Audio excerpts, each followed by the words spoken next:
લસણની ચટણી ના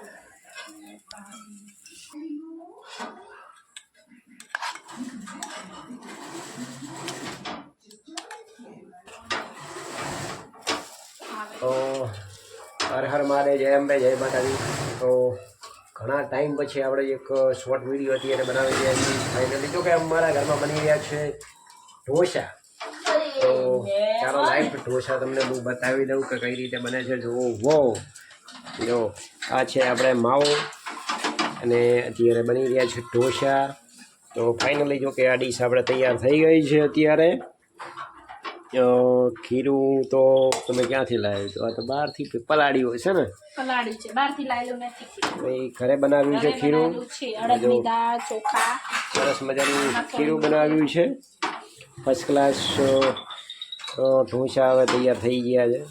તો જેને પણ ખાવાની ઈચ્છા હોય ને એ મોબાઈલમાં જોઈ લેજો, બાકી તમારી રીતે બહારથી મંગાવીને ખાઈ લેજો, બાકી અહીંયા આવતા નહીં પાછા। હા ને, જો હવે ઢોસો કઈ રીતે તૈયાર થાય છે એ રેસીપી તમને બતાવી દઉં। જો આ ઢોસવાની રીત છે, કઈ રીતે ફાટે, કઈ રીતે તૂટે છે, આવી રીતનો આપણે ઢોસો તૈયાર કરવામાં આવે છે। તો જો આવી રીતનું કરી નાખવામાં।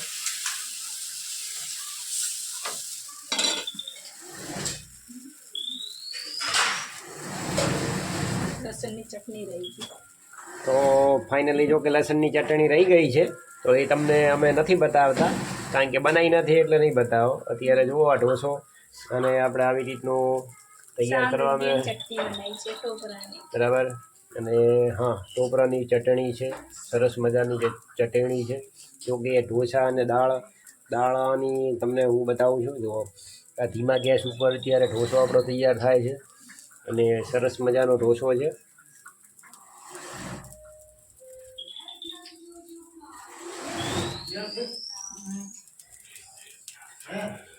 હવે આ માવો એમાં એડ થશે એટલે થઈ જશે ઢોસો તૈયાર।